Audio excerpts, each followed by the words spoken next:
Hello students. तो आज के इस वीडियो में मैं डिस्कस करूंगा classification of acids on the basis of their sources. ठीक है, वैसे क्लासिफिकेशन जो है वो कई तरीके से किया गया है एसिड को, बट आपके सिलेबस के अकॉर्डिंग अगर मैं बात करूं तो केवल सोर्स के बेसिस पे जो क्लासिफिकेशन है वही इंपॉर्टेंट है। इंपॉर्टेंट बोलो तो मतलब आपके सिलेबस में वही है। ठीक है, तो हम अ, सभी क्लासिफिकेशन को यहाँ स्टडी नहीं करेंगे, है ना, केवल सोर्स के बेसिस पे हम करेंगे। वैसे अगर हम बात करें तो यहाँ पे आपको बेसिसिटी के बेसिस पे, है ना, स्ट्रेंथ के बेसिस पे, कंसंट्रेशन के बेसिस पे, तो इस तरीके से इनका क्लासिफिकेशन किया गया है। बट मैं आपको अभी यहाँ पे सोर्स के बेसिस पे कितने क्लासिफिकेशन हैं, है ना, और उन एसिड का, वो एसिड का सोर्स क्या है, उस पर डिस्कस करेंगे। ठीक है, तो चलो स्टार्ट करते हैं। Classification of acids. ठीक है, किसके बेसिस पे? On the basis of their sources. ठीक है, तो पहला जो है आपका वो हो जाता है मिनरल एसिड। ठीक है, और दूसरा जो हो जाता है आपका ऑर्गेनिक एसिड। ठीक है, मिनरल एसिड को आप इनऑर्गेनिक एसिड, इसका भी थोड़ा सा आइडिया दूंगा अभी कि ऑर्गेनिक इनऑर्गेनिक क्यों बोलते हैं। ऑर्गेनिक एसिड, ठीक है। अब देखो, अगर आप मिनरल एसिड की बात करो तो ये मिनरल से ऑब्टेन किया जाता है। ठीक है, ऑब्टेन फ्रॉम मिनरल। बट अगर मैं ऑर्गेनिक एसिड की बात करूं तो ये लिविंग ऑर्गेनिज्म से।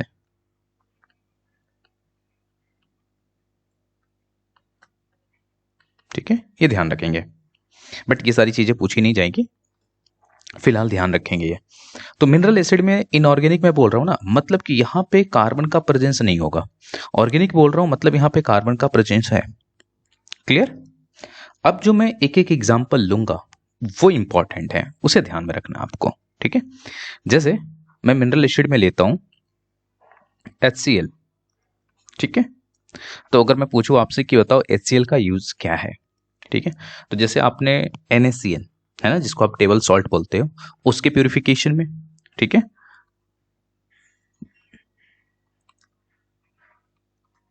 प्यूरिफिकेशन ऑफ टेबल सॉल्ट यानी NaCl के प्यूरिफिकेशन में, ठीक है, या इसे ब्लीचिंग एजेंट की तरह भी यूज कर लेते हो, और इसे आप एक्वा रेजिया में भी इसके प्रेजेंस को आप देखते हो। अब जब हमने चर्चा कर ही लिया है एक्वा रेजिया का, तो यहाँ पे मैं रेशियो बता ही देता हूँ। देखो, उसमें HCl होता है, ठीक है, और HNO3 जिसको आप नाइट्रिक एसिड बोलते हो, 3:1 होता है ये। ठीक है, आप इसे डायरेक्ट भी याद रखना। इसमें कुछ एग्जांपल्स लेते हैं, अभी मैं और भी एग्जांपल्स लूंगा यहाँ पे। लिविंग ऑर्गेनिज्म में अगर हम बात करें तो सबसे पहले हम ले लेते हैं फॉर्मिक एसिड। ठीक है, इसका एक फॉर्मूला क्या होता है? HCOOH। अब ये कहां पाया जाएगा? एंटिस्टिंग में। ठीक है, तो इसी एसिड की वजह से, है ना, हमें इरिटेट फील होता है। ठीक है, क्योंकि एंड जो होते हैं ये एसिड हमारे बॉडी में इंसर्ट कर देते हैं। ओके, तो ये आपका फॉर्मिक एसिड है। तो एंटी स्टिंग बोल सकते हो, या फिर बीज के जो स्टिंग होते हैं, है ना, मधुमक्खियां वगैरह। और भी अगर मैं एग्जांपल लेता हूं इसमें, तो एसिटिक एसिड है ना, बड़ा फेमस है ये, CH3COOH, एसिटिक एसिड। ठीक है, ये कहां पाया जाता है? आपका विनेगर। ठीक है, विनेगर में ये देखने को मिलेगा। वैसे इसका यूज जो है ना, डाई कलर वगैरह में, या फिर परफ्यूम में भी होता है, बट आप अपने हिसाब से केवल विनेगर को याद ध्यान में रखेंगे। ठीक है, एक्स्ट्रा चीजें याद हो नहीं याद हो फर्क नहीं पड़ता, लेकिन जो आपके सिलेबस में है वो चीज आपको बिल्कुल पता होनी चाहिए, ठीक है।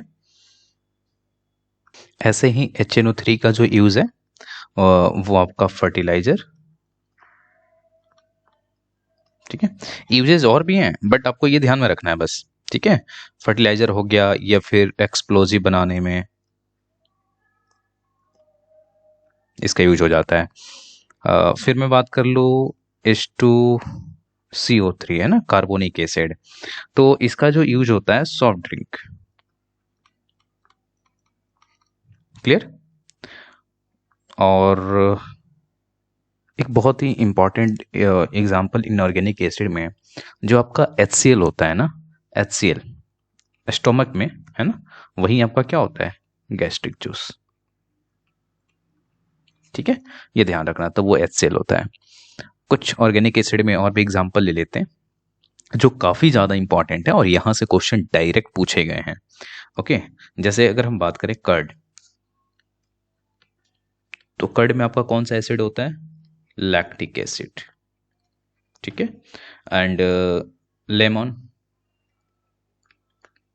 है ना, सिट्रिक एसिड। एंड अगर हम बात करें टर्मराइन में, तो